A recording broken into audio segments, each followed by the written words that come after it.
Welcome to Tungal Online Classes. Today we are going to discuss the concept of the transformer, that is the last topic in the case of the alternating current. So what is the transformer? What is the need of the transformer means? Transformer is a device which can be changed the alternating voltage value,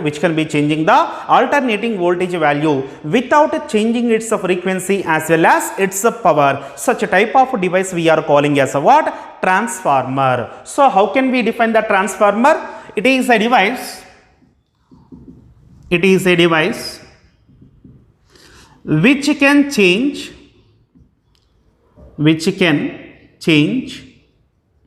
the alternating voltage value,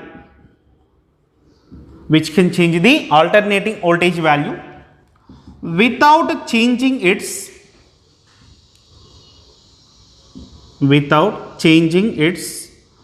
frequency as well as its power.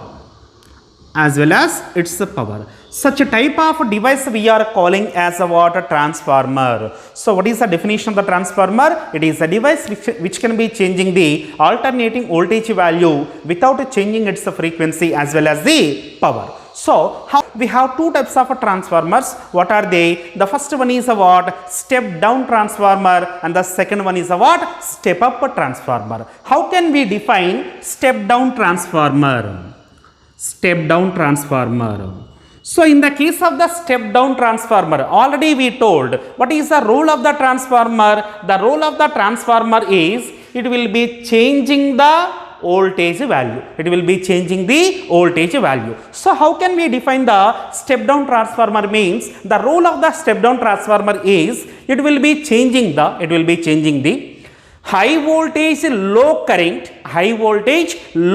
into low voltage high current value. So if you are taking the input value will be as high alternating voltage and low alternating current, then the output value becomes to be low voltage as well as high alternating current. Such a type of a transformer we are calling as step down transformer. So how can we define the step down transformer? The step down transformer will be changing the high voltage low current into low voltage high current values, so that the step down transformer will be is doing what? It changes the high voltage and low alternating current values into low voltage and high current values. Such a type of a transformer we are calling as step down transformer. Once again, what is the definition of the step down transformer? The step down transformer is doing what? It will be changing the high voltage low current values into low voltage high current values. Such a type of a transformer we are calling as a what? Step down transformer. And the next type of a transformer is a what? Step up transformer. So in the case of the step down, what you told, high voltage value becomes to be low voltage and low current value becomes to be high current. So in the case of the step up transformer, the converse will be takes place, that is it changes the step up transformer will be changes low voltage and high current values into low voltage and high current values into high voltage and low current values. So such a type of a transformer we are calling as step up transformer. If any one of the transformer will be changes the low voltage and high alternating current values,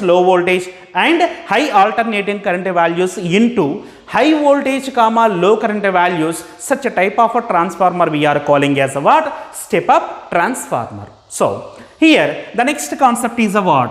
On which principle it is a working? So, the principle of the transformer. The principle of the transformer is nothing but the concept of the mutual induction. The concept of the mutual induction. So that the transformer will be working on the basis of, on the principle of mutual induction. What is the mutual induction? Already we studied in the case of the electromagnetic induction. So in the case of the mutual induction, if the current value will be changes in one coil, if the current value will be changes in the one coil, or the magnetic flux will be changes in one coil, as a result we observe the induced EMF will be induced in the another coil. Such type of phenomena we are calling as a what? Mutual induction. So that the transformer will be working on what principle? Mutual induction. So that its principle is, it is a working on the principle of, it is a working on the principle of, it is a working on the principle of mutual induction. Mutual induction. Already you know the definition of the mutual induction. How can we define the mutual induction? Either the current value will be changes in one coil, or if the magnetic flux will be linked with the coil will be changes. As a result, the induced EMF will be takes place in the another coil. Such a type of phenomena we are calling as a what? Mutual induction. So that the transformer is working on the principle of mutual induction. Mutual induction. And the next concept is a what? Construction. So how the transformer will be constructed? How the transformer will be constructed? See here, this is a transformer. So here a P will be indicating the primary coil. P will be indicating what? Primary coil. Here S will be indicating the secondary coil. S will be indicating what? Secondary coil. So here we consider two different coils. Coil means a what? It is the winding of a conducting wire. So that in the construction of the transformer, we consider the two different coils. We consider the two different coils, and both the coils are made up of the copper wire. Both the coils are made up of what? Copper wire, which is wounded over the rectangular metallic frame, which will be wounded over the rectangular metallic frame. That rectangular metallic frame we are calling as a laminated core. That rectangular frame we are calling as a what? Laminated core. So that in the construction, the first point is a what? It consisting of two coils made up of a copper wire, which will be wounded over a rectangular metallic frame, which will be calling as laminated core. That a rectangular metallic frame will be calling as a what? Laminated core. So in the construction of the transistor, we consider that so it is consisting of the two coils. It is consisting of the two coils which are made with the copper wire, and where that copper wire will be wounded, this copper wire will be wounded over the laminated core or the rectangular frame. Such type of rectangular frame we are calling as a what? Laminated core. See, already we told that over the rectangular metallic frame, which will be calling as a laminated core, we constructed the two different coils. Those coils will be calling as the primary coil as well as the secondary coil. So what is the laminated core and how we made the laminated core is eddy currents. Always the laminated core will be formed due to the combination of the insulated iron metallic strips. Why we stress those are insulated metallic strips means whenever they will be insulated together, we will be reducing the eddy currents which will be formed within the metallic strips. When we are reducing the eddy current's value, automatically we will reduce the loss of the energy which will be appears in the form of the heat energy. That is also we discuss in the concept of the eddy currents. So that the purpose of consideration of the laminated core is means what?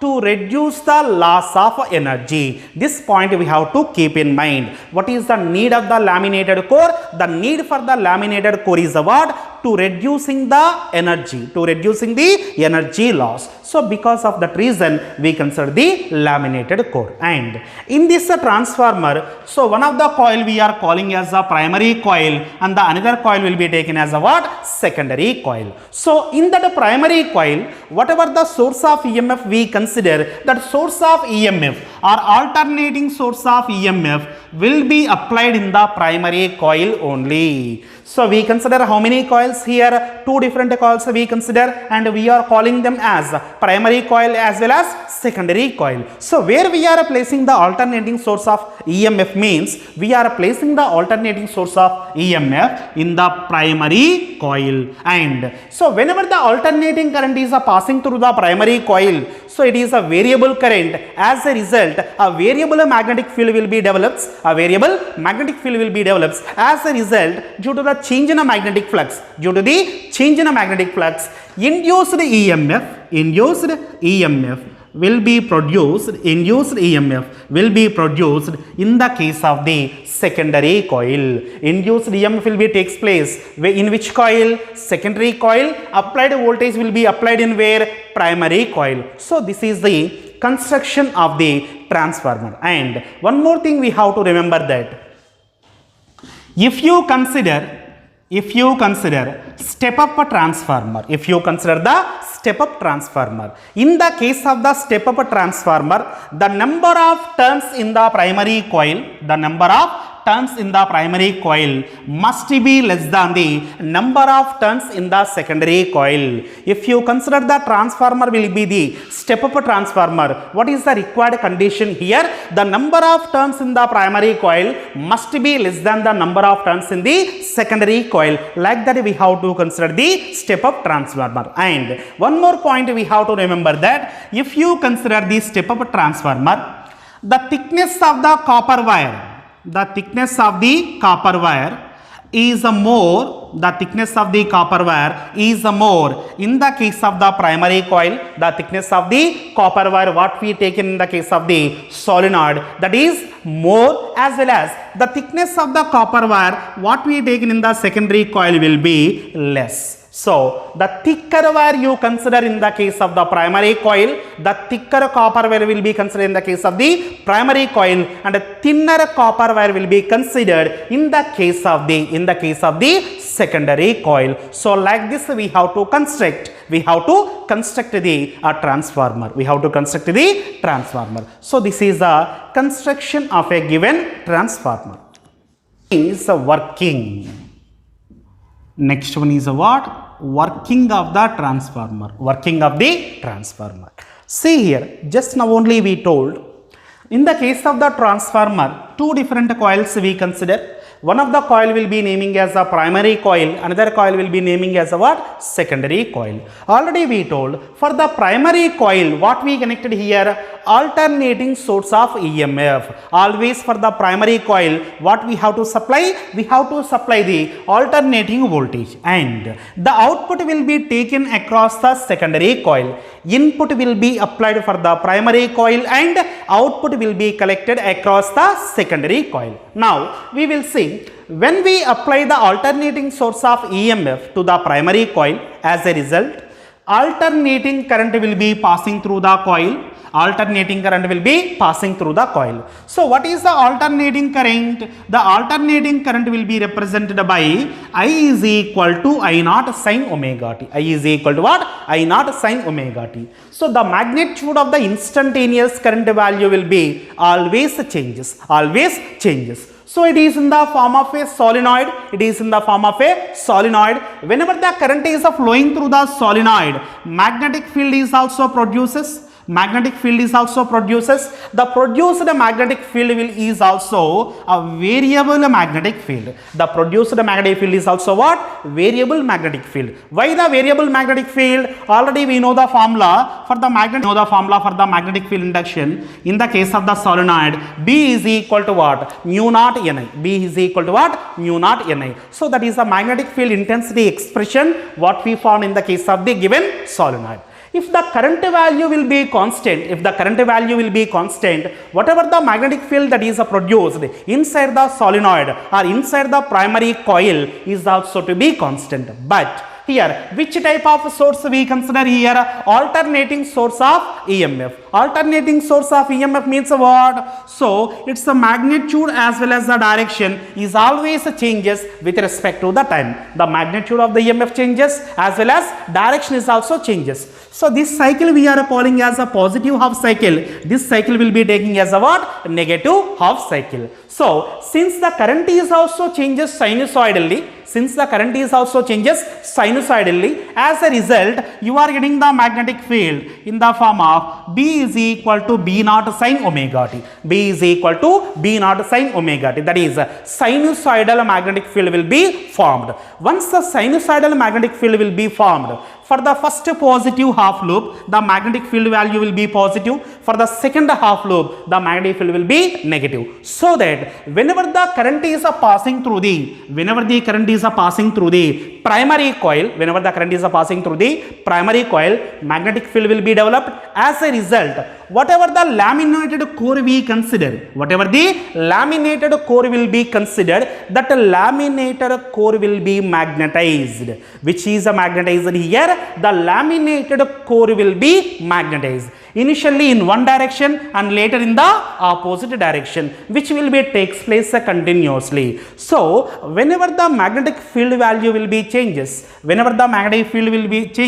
the flux is also changes. The flux value is also changes. Whenever the flux is also changes, since the secondary coil will be wind up over the laminated core, so that whenever the magnetic field which is formed within the laminated core value will be changes. As a result, the flux linked with each and every turn of the secondary coil, is also changes. So whenever the flux linked with the each turn in the case of the secondary coil will be changes, as a result induced EMF, which type of EMF will be formed? Induced EMF will be formed in the case of the secondary coil. So this is the working process. Once again, see the working process. See here, which type of source we consider here? We consider the alternating source will be considered. Alternating source means what? Which type of EMF we are applying? We are applying the alternating EMF. So the alternating EMF will be given by E is equal to E naught sin omega t. When you apply the alternating voltage, the resultant current value will be is equal to what? Alternating current. What is the meaning of the alternating current? The magnitude as well as the direction will be changes sinusoidally with respect to the time. Once the current value will be changes, whatever the magnetic field that is formed inside the coil is also to be changes sinusoidally. So whenever the magnetic field will be changes, whatever the flux linked with each and every turn in the case of the primary coil changes, as well as the laminated core is also magnetized and demagnetized in reverse directions continuously. So since the laminated core will be getting magnetized due to the alternating current, the same magnetic flux will be linked with the each and every turn in the case of the secondary coil. As a result, finally, due to the change in magnetic flux, according to the Faraday law of electromagnetic induction, we will get a required induced EMF value across the secondary coil. So this is about the working of transformer. Already we told that in the beginning of the transformer, we told in the case of the transformer, there is no change in value of the frequency, there is no change in value of the frequency, as well as there is no loss of the electrical power, there is no loss of electrical power. So there is no loss of the electrical power means there is no leakage of the magnetic flux. So in the case of the ideal transformer, so there is no leakage of flux. There is no leakage of flux will be takes place. So when we will say the given a transformer will be the ideal transformer, in the case of the ideal transformer, there is no leakage of the magnetic flux. There is no leakage of the magnetic flux is means what? Whatever the magnetic flux that is produced in the primary coil, the same magnetic flux will be linked with each and every turn in the case of the secondary coil. So that we will assume that phi suffix p is indicating the magnetic flux which is linked with the primary coil, according to our assumption. If the transformer will be the ideal transformer, the same amount of the magnetic flux will be linked with the each and every turn in the case of the secondary coil. So this is the first equation. When it is applicable, whenever the transformer will be the ideal transformer, in that case there is no leakage of the flux, so that whatever the amount of the flux will be linked with each and every turn in the case of the primary coil, the same flux will be linked with each and every turn in the case of the secondary coil. Now we will assuming that let n suffix p is indicating the number of turns which are present in the primary coil, and n suffix s will be indicating the number of turns present in the secondary coil. What we are assuming here, let n suffix p is indicating what? Number of turns present in the case of the primary coil, and n suffix s will be indicating what? Number of turns present in the case of the secondary coil. Already we told that since the current will be the variable current, the flux value will be changes with respect to the time. So that whenever the flux value will be changes, induced EMF will be existed across the primary coil as well as across the secondary coil. So according to the Faraday law of electromagnetic induction, we know that induced EMF E is equal to minus n into d phi by dt. Induced EMF E is equal to what? Minus n into d phi by dt, where n is indicating the number of turns. If you consider initially the primary coil, the induced EMF produced across the primary coil is equal to what? E suffix p is equal to minus np into d phi by dt. Similarly, the induced EMF produced across the secondary coil is equal to what? E suffix s is equal to minus ns into d phi s by dt. Already we told the flux related with the primary coil is equal to flux related with the secondary coil, so that d phi by dt will be the remain same. So here I will take the ratio of EMFs. I am taking the E suffix s by E suffix p, that is the ratio of induced EMF in the case of the secondary coil to the primary coil. So E suffix s by E suffix p is equal to n suffix s by n suffix p. Here n suffix s by n suffix p will be calling as transformer ratio. So what is the formula for the transformer ratio? The ratio of the number of turns in the secondary coil to the number of turns in the secondary coil to the number of turns in the primary coil will be calling as transformer ratio. If you assume it is the step up transformer, here already we told, in the case of the step up transformer, number of turns in the secondary coil will be greater than the number of turns in the primary coil. So for a step up transformer, we know that number of turns in the secondary coil is greater than number of turns in the primary coil, so that the transformer ratio will be indicating with the symbol of small r. Therefore, small r is equal to n suffix s by n suffix p which is a greater than 1, which is greater than 1. For which type of transformer? Step up transformer, step up transformer. So this is the expression for the transformer ratio.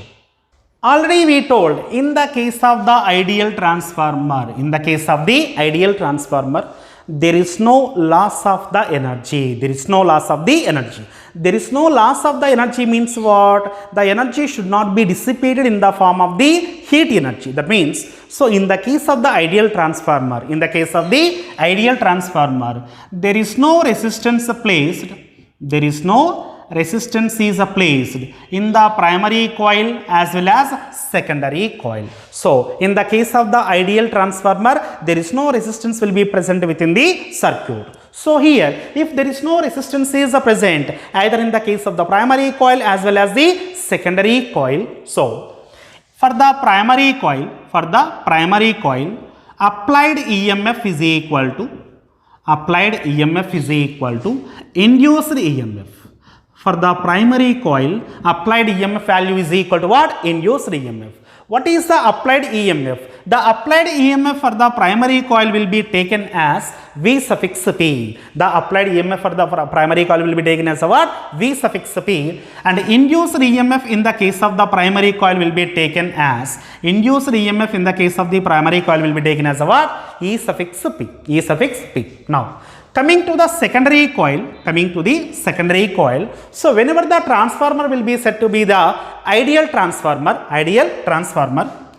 induced EMF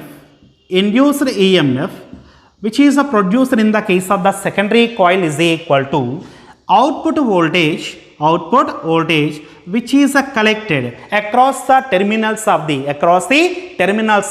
secondary coil. So in the case of the transformer, the secondary coil will be the open coil, that is we will collect the output across the ends of the terminals of the secondary coil. So if it is the ideal transformer, induced EMF value is equal to what? Output voltage. So here induced EMF will be represented by E suffix S, and the output voltage which is collected across the secondary coil will be represented by V suffix S. Again from this we will write E suffix S by E suffix P is equal to what?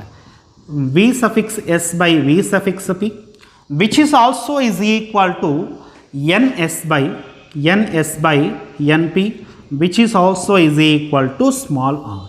So this is the relation in between induced EMF, applied voltage, number of turns and transformer ratio. So it is a general formula in terms of the EMF, potential, number of turns and transformer ratio.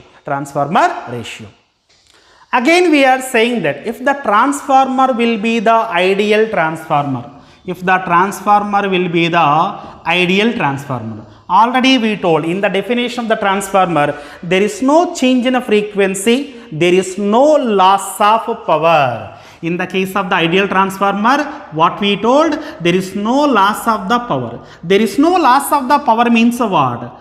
Input power is equal to output power. Input power is equal to what? Output power. What is the general formula for the power? Power is equal to V into I. So that input power is belongs to the primary coil. So that I will write Vp into Ip, and output power belongs to the secondary coil. It can be written as V suffix S into I suffix S. So input power is equal to output power, therefore Vp into Ip is equal to Vs into Is. So here Ip by Is is equal to what? Vs by Vp. Ip by Is is equal to what? Vs by Vp. Again Vs by Vp is equal to, can I write Ns by Np? Ns by Np. So this is the relation in between the current, potential as well as the number of turns. In most of the numericals, we are using the equation 4 comma equation 5. So this is the construction and working of the transformer. And the last one is efficiency of the transformer. Already we know that efficiency is equal to output power by input power. So efficiency will be denoted with the symbol of eta. So eta is equal to output power by input power. Output power by input power. So what is the output power here?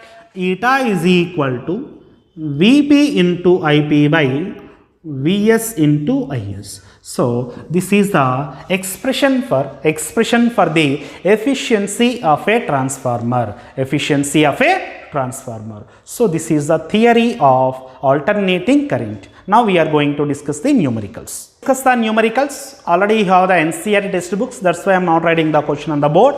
So here the first problem is a 100 ohm resistor is connected to a 220 volt, 50 hertz AC supply. So what they mentioned is in the problem number 7.1, they mentioned the resistance value will be given by 100 ohm and the AC frequency is equal to 50 hertz and applied EMF. Already we told the applied voltage value will be always taken as RMS voltage. The RMS voltage value will be taken as 220 volt. In the first one they are asking that what is the RMS value of the current, and the second one is what is the net power consumed over full cycle. So it is the pure resistor circuit that is connected to the AC power supply. See here. Already we know that a pure resistor will be connected to the AC power supply. The corresponding diagram will be like this. So resistance value will be mentioned as 100 ohm and ERMS will be applied. So whenever the ERMS will be applied to the circuit, the corresponding current that is produced in the AC circuit is nothing but RMS current. So how can we calculate the IRMS value first? IRMS value. So IRMS value is equal to ERMS by total resistance. The current is equal to EMF by resistance. Which type of EMF we applied here? RMS voltage will be applied. So that I wrote IRMS is equal to ERMS by R. So what is the ERMS value here? ERMS value is equal to 220 volt and the resistance value is equal to 100. Therefore, the corresponding current value is equal to what? I is equal to, or IRMS is equal to 2.2 amperes. 2.2 amperes. Now, they are asking that what is the power consumed for one complete cycle? So, in the case of the pure resistor circuit, already we wrote that average power is equal to ERMS into IRMS into cos phi. So the average power consumed in the AC circuit is equal to standard formula P average is equal to ERMS IRMS into cos phi. In the case of the pure resistive circuit, there is no phase angle between current value as well as the EMF, so that phase difference of phi is equal to 0. Therefore cos phi is equal to 1. Cos phi is equal to 1. Now what is the ERMS value? That is given by 220. IRMS is equal to what? 2.2. And cos phi is equal to what? Cos phi is equal to 1. If you simplify this value, you will get P average is equal to 484 watt. 484 watt. So that is problem number 1, 7.1. And the problem 7.2. They given the peak voltage of AC power supply is equal to 300 volt. 7.2. Peak value means what? E naught value, that is given by 300 volt they given, and the peak value of AC power supply will be is equal to 300 volt. What is the RMS voltage? So already we know the standard formula for the ERMS value. ERMS is equal to E naught by root 2. ERMS value is equal to what? E naught by root 2.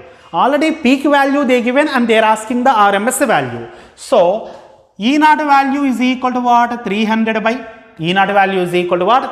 by root 2 value 1.414. So you will get the answer as 212.16 volt.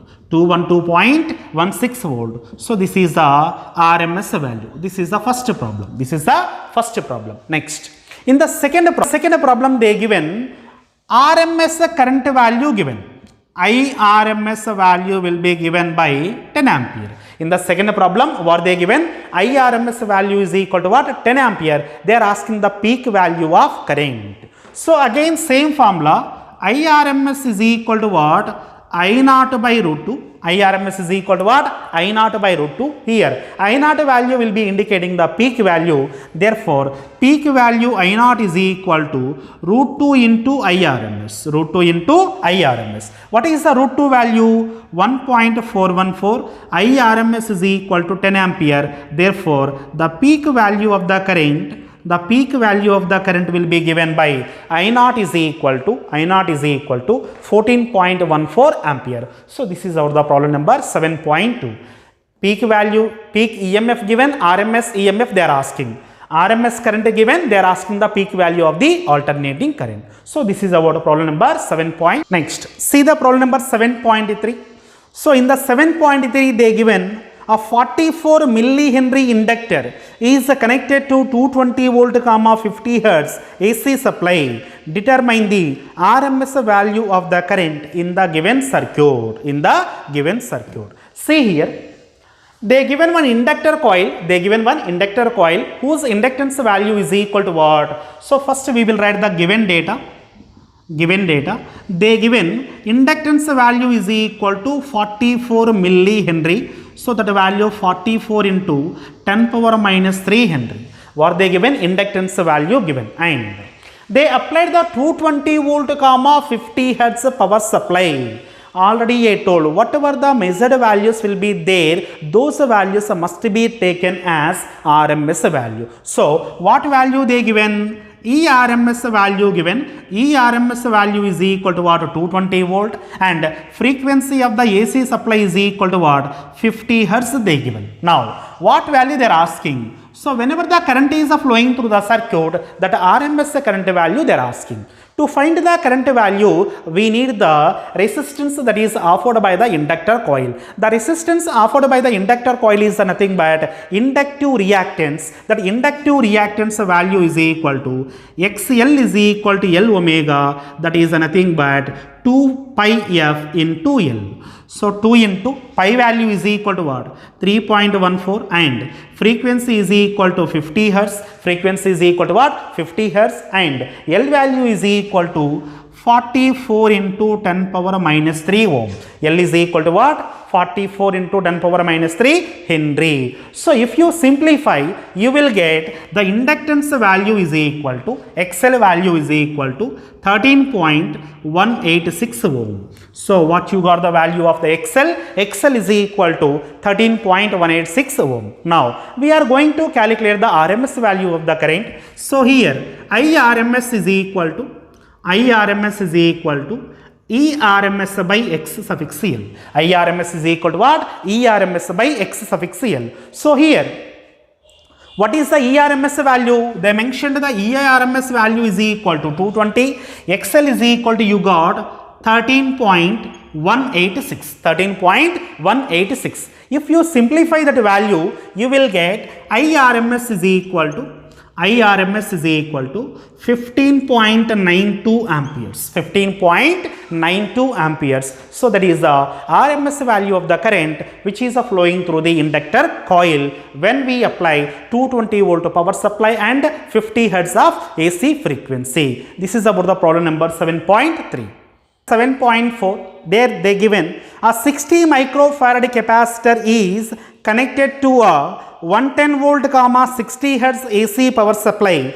Determine the RMS value of the current in the given circuit. Determine the RMS value of the current in the given circuit. See here, they given one pure capacitor that is connected to the AC power supply and whose capacitance value is equal to 60 microfarad and ERMS is equal to 110 and frequency is equal to what? 60 hertz. So which value they are asking? RMS value of current. So to find the RMS value of the current, First, you need to calculate the resistance offered by the capacitance. Resistance offered by the capacitance. The resistance offered by the capacitance is nothing but capacitive reactance. Its value is equal to X suffix C is equal to 1 by omega C. 1 by omega means what? 2 pi f into C. 2 pi f into C. Here, if you substitute the values of 2 into pi means what? 3.14. Frequency is equal to 60 Hertz. Frequency is equal to what? 60 Hertz. And C is equal to 60 microfarad. That is 60 into 10 power minus 6. Micro means what? 10 power minus 6. If you simplify this value, you will get 44.2 ohms. So X suffix C value is equal to what? 44.2 ohm. This much of resistance will be offered by the capacitor to the flow of the electrical current. Now, we are going to calculate the IRMS. So, what is the IRMS formula? IRMS is equal to ERMS by X suffix C. ERMS by X suffix C. What is the ERMS value? 110. 110 by X suffix C is equal to, you got 44.2. 44.2. If you simplify this value, you will get the current value as 2.49 amperes. 2.49 amperes. So, like this, we have to calculate the RMS value of the current in the case of the pure capacitor. Pure capacitor. 7.6. Obtain the resonance frequency omega suffix R for a series LCR circuit with L is equal to 2 Henry, C is equal to 32 microfarad and R is equal to 10 ohms. What is the Q value of this circuit? So, here what they are asking, they are asking the resonance frequency value. They are asking the resonance frequency value when the values are given by L is equal to 2 Henry and C value is equal to 32 microfarad and R value is equal to 10 ohms. And they are also asking the Q value. What is the Q means? Quality factor. Quality factor. See here. Already we know the formula for the resonance frequency. The formula for the resonance frequency is equal to omega suffix R is equal to 1 by under root LC. 1 by under root LC. See, substitute the values of L comma C here. L value is equal to what? 2 Henry, 2 into, and C is equal to what? 32 microfarad, that is 10 power minus 6. If you simplify, it is a 1 by under root of 64. 10 power minus 6 will be in the under root. If it is came out of the root, it becomes to what? 10 power minus 3. So, here under root of 64 is equal to 8. 1 by 8 into 10 cube. This value is equal to 0.125 into 10 cube. So, omega value is equal to what? 0.125 into 10 power 3 radian per second. What is the SI unit here? Radian per second. So, this is the resonance frequency for the given data. Now, what value they are asking? They are asking the quality factor. They are asking the quality factor value. So, the formula for the quality factor in terms of the L comma C comma R is, in terms of Q is equal to 1 by R into under root of L by C. Q is equal to what? 1 by R into under root of L by C. The formula for the quality factor is what? Q is equal to 1 by R into under root of L by C. Substitute the values here. R means what? 10. Under root of L value is equal to what? 2. And C is equal to 32 into 10 power minus 6. So, it is 16 times. It is 16 times. So, here 1 by 10. 1 by 10 and 1 by under root of 16. So, one more step I will write 1 by under root of 16. So, whenever the 10 power minus 6 will be came out from the root, it becomes to 1 by 10 power minus 3. 1 by 10 power minus 3. Therefore, quality factor is equal to 1 by 10 into 1 by 4 into 1000. Into 1000. 1 by 10, 1 by 4 into 1000. If you simplify, you will get the quality factor value is equal to, the quality factor value is equal to what? 25. So, this is about the numerical number 7.6. 7.7. A charged 30 microfarad capacitor is connected to 27 millihenry inductor. So here in 7.7 they mentioned the values of the capacitance. Capacitance value is equal to 30 microfarad and inductance value is equal to 27 millihenry. 27 millihenry. These two are connected together. What is the angular frequency of oscillations of the circuit? What is the angular frequency of the oscillations of the circuit? It is nothing but LC circuit. It is nothing but LC oscillations, LC circuit. So this is a capacitor is connected to the inductor coil. So the electrical energy will be converting into the magnetic energy. As a result, energy will be making the oscillations in between the capacitor as well as the inductor coil. So that here they are asking what? Angular frequency value. Angular frequency value is equal to what? Omega is equal to 1 by under root LC. Omega is equal to what? 1 by under root LC. Substitute the values here. 1 by under root of L value is equal to what? 27 into 10 power minus 3. 27 into 10 power minus 3 and C value is equal to what? 30 into 10 power minus 6. 30 into 10 power minus 6. If you simplify this value is 1 by 27 can be written as 9 threes. Again here 30 into 10 power minus 6 will be there. I will write 3 into 10 power minus 5. Again 10 power minus 3 will be there. So that the value will be is equal to 3 into 10 power minus 8. 3 into 10 power minus 8. So 9 into 3 into 3 into 10 power minus 8. So the value becomes to be here 3 3s are 9, again 9, so 81. Its square root value is equal to what? 9 and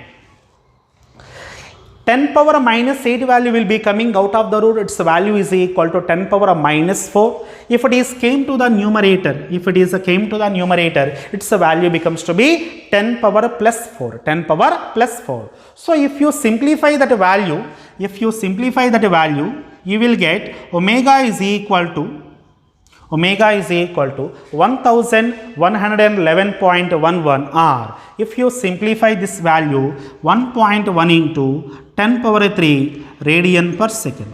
Omega value is equal to what? 1.1 into 10 power 3 radian per second. So like this we have to calculate the angular frequency of the LC oscillations. 7.8. Suppose the initial charge on the capacitor in exercise 7.7 is 6 millicoulomb. 6 millicoulomb. So in the problem number 7.7, they given the LC circuit, and the capacitance will be measured as the capacitance value is equal to 30 microfarad and inductance value is equal to 27 millihenry. So what they mentioned is the initial charge on the capacitor value is equal to what? 6 millicoulomb. So they are asking that what is the total energy stored in the circuit initially? What is the total energy stored in the circuit initially? What is the total energy at a later time? So already we discussed in the concept of the LC oscillations. Initially the charge will be given to the capacitor plates, so which is having the positive charge as well as the negative charge over its plates. Whenever the key will be open, the total energy will be stored in the capacitor only. The nature of the charge is what? Electric in nature. So that the energy stored in the capacitor is equal to what? Q naught square by 2C.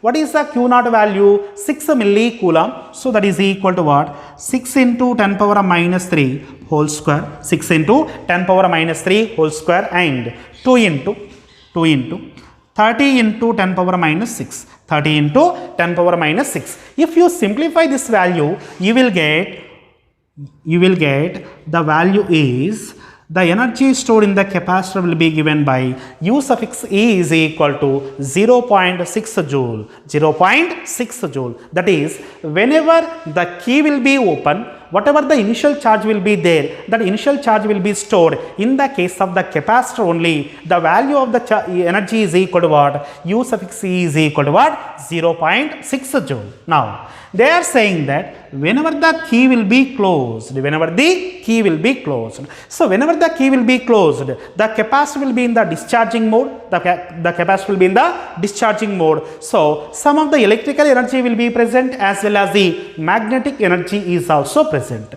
In the last class I told, so whenever you consider ideal inductor coil, so whenever the inductor coil will be the ideal, so it does not having any resistance. Whenever the inductor coil will be the ideal inductor coil, it does not having any resistance. Whenever there is no resistance is present in the circuit, there is no meaning of loss of energy. So that at any instant, the total energy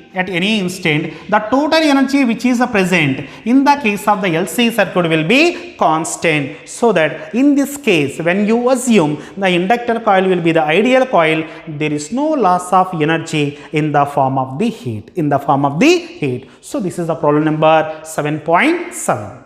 Problem number 7.9. So here they mentioned one LCR circuit.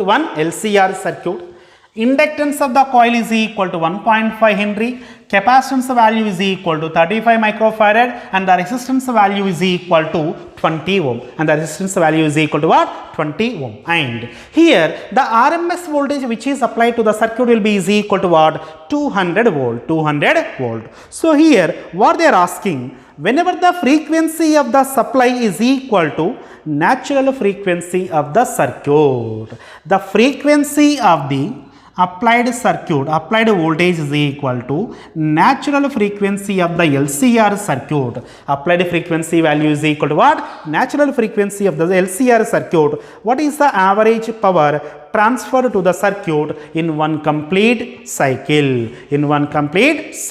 See here. What is this condition will be denotes already in the case of the waves. So, sound resonance in the case of the sound, whenever the natural frequency of the tuning fork is equal to the frequency of the vibrating air column, so we observe maximum sound will be takes place. Similarly, whenever the applied frequency value is equal to natural frequency of the LCR circuit, means the LCR circuit will be in resonance condition. The LCR circuit will be in what? Resonance condition. So whenever the LCR circuit will be in the resonance condition, what happens? The impedance value is equal to resistance. Impedance value is equal to what? Resistance.